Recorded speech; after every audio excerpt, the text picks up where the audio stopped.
Hello and welcome to ABT classes. ABT classes में आप सभी का स्वागत है। तो आप सभी का पेपर हो चुका है सोशल साइंस का, और हम आपके लिए सेट 2 ला रहे हैं अभी जस्ट। ठीक है।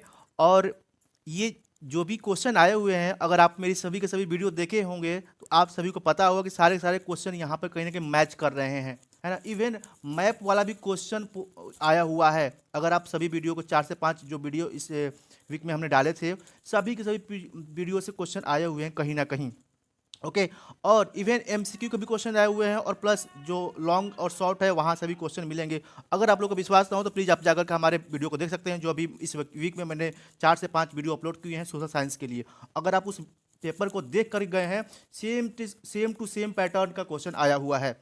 ठीक है। तो चलते हैं, बढ़ते हैं आज के क्वेश्चन की ओर और देखते हैं कैसा क्वेश्चन का पैटर्न रहा। यहाँ पर हम सेट 2 डिस्कस कर रहे हैं। क्यूपी कोड ये रहा आपके सामने। ठीक है। ओके, चलते हैं पहले क्वेश्चन की ओर। पहला क्वेश्चन है which of the following country has one party system. तो किस कंट्री में वन पार्टी सिस्टम है? तो ये किसी बच्चे ने लगाया है, तो उसका आंसर सही है, चाइना का वन पार्टी सिस्टम। एक क्वेश्चन बार बार एमसीक्यू में मैंने डिस्कस किया हुआ है। Two party system, one party system, multi party system, ये क्वेश्चन को बार बार मैंने किया है, और देखो ये क्वेश्चन आ चुका है। पहला क्वेश्चन।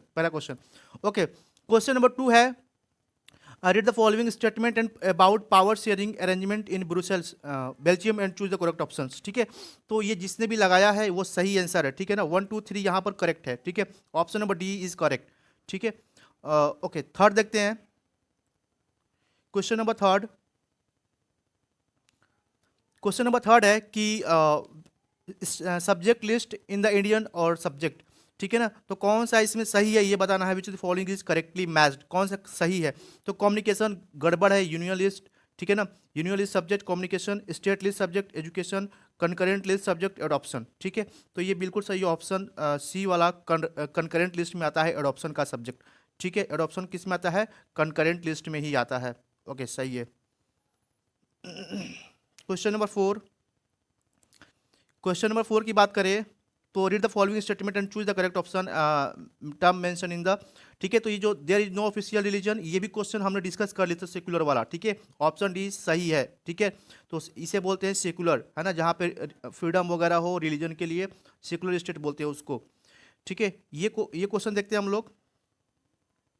ओके, तो इसका जो ऑप्शन होगा ओके, इसका ऑप्शन नंबर सी बिल्कुल सही है। 1 का सी होगा यहाँ पे। वीट का फूड क्रॉप होगा, और जो रागी है उसका मिलेट क्रॉप होगा, रागी का मिलेट क्रॉप ही होगा। और जो टी है, टी जो होगा वो बिवरेज क्रॉप होगा। ठीक है, इस तरीके से आप लोग ऑप्शन नंबर सी को मैच करा सकते हो।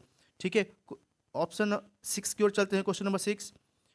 क्वेश्चन नंबर 6 है इट इज, ये भी क्वेश्चन हमने कराया हुआ है एमसीक्यू में अपने। ठीक है, एलुवियल सॉइल बिल्कुल सही है यहाँ पे क्वेश्चन।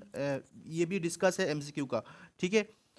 ओके, यहाँ बात करते हैं तो यहाँ पे नेचुरल गैस सही है। ठीक है, एनर्जी मिनरल क्या होगा? नेचुरल गैस होगा। ठीक है, क्वेश्चन नंबर 8 देखते हैं हम लोग। क्वेश्चन नंबर 8 क्या है? ये जिस बच्चे ने भी लगाया है सही लगाया है ना। ये ऑप्शन नंबर बी सही है, 8 का बी। Question number 9।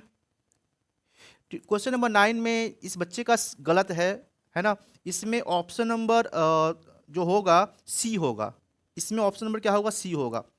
ठीक है ना, क्योंकि देखो भाई, अगर ट्रीटी ऑफ कॉन्स्टेंटिनोपल की बात करें हम लोग, तो ये 1832 में हुआ था। ये कब हुआ था? 1832 में ये हुआ, 1832 में हुआ है। Habsburg granted autonomy to Hungary, है ना। ये हंगरी को ऑटोनॉमी कब दिया है? तो ये 1867 में दिया है, 1867 में मिला है। बाल्कन कन्फ्लिक्ट कब हुआ है? तो ये हुआ है 1912-13 में। कब हुआ है? 1912 और 13 में। ऐसे मैं लिख दे रहा हूँ, मैं लिख तो ओके, 1912-13 में ये हुआ है। 1912 और 1913 में। नेपोलियनिक सिविल कोड सबको पता है, 1804। ठीक है, 1804। तो सबसे पहले कौन क्या आ रहा है? देखो भाई, थोड़ा सा मैं इसको दिखा दे रहा हूँ। 1804 सबसे पहले आ रहा है, तो मतलब कि ऑप्शन नंबर 4 सबसे पहले आएगा। ऑप्शन नंबर 4 कहाँ दिख रहा है? एक यहाँ दिख रहा है और एक यहाँ दिख रहा है। इतनी बात समझ में आ रही है। और 1804 के बाद कौन सा आ रहा है? 1832, है ना। 1832 मतलब ट्रीटी ऑफ कॉन्स्टेंटिनोपल। देखो इसने 2 कर दिया है, बट यहाँ पे 2 नहीं क्या होगा, ये 1 होगा। उसके बाद क्या आएगा? 1 आएगा। ठीक है, इस तरीके से हम लोग आगे बढ़ते हैं अगले क्वेश्चन की ओर। क्वेश्चन नंबर 10 देखते हैं। ये सही है, रोमांटिसिस्ट होगा यहाँ पे। और question number 11, choose the correct options regarding body mass index, है ना। तो बॉडी मास इंडेक्स ये गलत है, अंडर न्यूट्रिशन की बात नहीं करता है, ये बॉडी के कॉम्पोजिशन को बताता है, ठीक है, कि कितनी हाइट के अकॉर्डिंग वेट होनी चाहिए, ये बॉडी कंपोजिशन को आपके बताएगा, ठीक है। तो बीएमआई ये गलत है, न्यूट्रिशन वगैरह की बात, ठीक है। ओके 12 चलते हैं। यहाँ पर देखते हैं क्या है, इसने क्या किया है। Okay option number B, okay इसका सही है ना, ये सही है। ओके तो ऑप्शन नंबर बी ही यहाँ पे सही होगा, ठीक है, बी ही सही होगा यहाँ पे, क्योंकि पहले मैंने क्वेश्चन को मैच कराया, उसके बाद मैं आपको आंसर दे रहा हूँ, ठीक है। Which is the following the primary purpose to loan activity. अब देखो लोन एक्टिविटी का प्राइमरी पर्पस क्या होता है ना।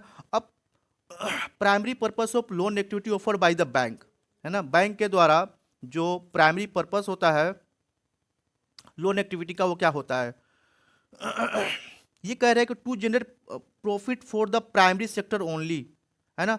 ऐसा नहीं है कि सिर्फ प्राइमरी सेक्टर को ही यहाँ पे लोन मिलता है, यहाँ प्राइमरी सेक्टर की बात नहीं कर रहा है, और क्वेश्चन में प्राइमरी सेक्टर की बात करता तो ये आंसर सही हो पाता, बट यहाँ पे इकोनॉमिक ग्रोथ को सपोर्ट करने के लिए पर्पस होता है बैंक का लोन देना। देखो करेंगे प्राइमरी पर्पस, मुख्य पर्पस क्या है लोन को बैंक के द्वारा लोन देने का, तो ये जो प्राथमिकता होती है इसलिए होती है कि देश की जो अर्थव्यवस्था हो आगे बढ़े, इकोनॉमिक ग्रोथ बढ़े। ऑप्शन नंबर डी होगा, ठीक है। चलते हैं क्वेश्चन नंबर 14 की ओर। ये तो मैंने ये क्वेश्चन भी मैंने कराया है, हुआ है ये सेम क्वेश्चन, अनऑर्गेनाइज सेक्टर होगा यहाँ पे, ठीक है। ये दिख रहा है, ये अनऑर्गेनाइज सेक्टर का पार्ट होता है, मैंने एक्सप्लेन भी किया था वहाँ पर उस वीडियो में, ठीक है। ओके टर्सरी सेक्टर आते हैं एस्ट्रोनॉट वगैरह, क्वेश्चन नंबर 15 का सही है सी। और ये क्वेश्चन तो मैंने बार बार बताया कि जोड़ लो जोड़ के डिवाइड कर लो, बताया कि नहीं बताया है ऐसा क्वेश्चन, मैंने चारों वीडियो में बताया था कि इसको जोड़ लो जोड़ के डिवाइड कर लो, और वो क्वेश्चन आ भी गया है ना। एवरेज इनकम पूछ रहा है, यहाँ भी वही मैं कह रहा हूँ, जोड़ लो जोड़ के डिवाइड कर लो, ठीक है। चलते हैं आगे, choose the correct option in to fill in the blank. तो कह रहे कि literacy rate measure to the proportion of literate population in the year and above age, तो 7 और 7 से ज़्यादा के एज के होते हैं, तो ये सही है, ठीक है ना। सही आंसर इसने मार्क किया है, ठीक है। अब यहाँ पर देखो भाई, यहाँ पर उड़िया होगा, ठीक है, क्या होगा उड़िया यहाँ पर आंसर होगा, ऑप्शन नंबर डी यहाँ पे होगा, 8 शेड्यूल की बात कर रहा है, ठीक है, उड़िया यहाँ पर होगा, ऑप्शन नंबर डी 18 का डी होगा।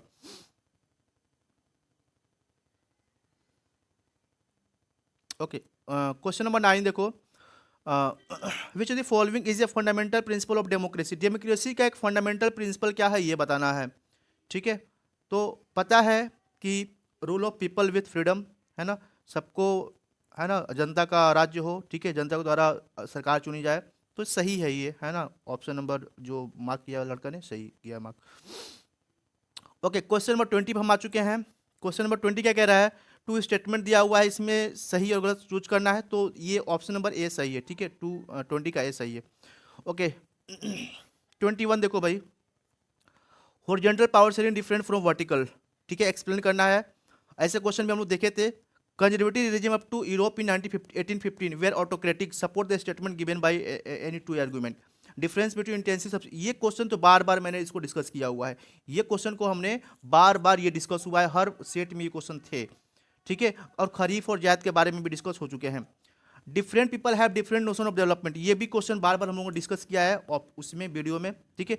तो सभी के सभी क्वेश्चन यहाँ पर मैं बार बार कह रहा था कि यहाँ से क्वेश्चन आपको देखने को मिल सकते हैं। क्यों मैंने कहा था, क्योंकि जो पेपर को सेट करने वाले होते हैं, हर साल पेपर कहीं ना कहीं वही लोग चुने जाते हैं, आप लोग ही पेपर बनाए, ठीक है। तो हो सकता है कि इस वजह से पेपर का, मान लो अगर मुझे कोई पेपर इस साल बनवाए, अगले साल भी अगर मुझे इससे ही कोई पेपर बनवाता है, तो मेरी जो मानसिकता है क्वेश्चन को बनाने की वही रहेगी, ठीक है ना। मैं बार बार उसी क्वेश्चन में फोकस करूंगा जिस क्वेश्चन को मैं थोड़ा सा ज़्यादा वो देता हूं, ठीक है। तो इस वजह से हो सकता है कि पेपर वैसा, ज़्यादातर क्वेश्चन वैसे ही मिल रहे हैं पिछले पैटर्न पे, है ना, ज़्यादातर क्वेश्चन जो है पिछले ही पैटर्न पे हैं। ओके ओके जो भी बच्चों ने वो वीडियो देखा है काफ़ी उनको प्रॉफिट हुआ होगा जहाँ तक मेरे को लगता है, ठीक है। ओके तो अब देखो, how was silk route example of vibrant pre modern trade. Manufacturing sector के बारे में यहाँ पर बैकबोन है इकोनॉमी का। Tertiary sector is pivotal role in the economy of the country and support the your statement. तो ये सभी के सभी क्वेश्चन आए हुए हैं, ठीक है। अब देखो ये सबको मैं एक्सप्लेन यहाँ पे नहीं करने जा रहा हूँ, ठीक है, बट मैं दिखा दे रहा हूँ क्वेश्चन वगैरह क्या क्या आए हुए हैं।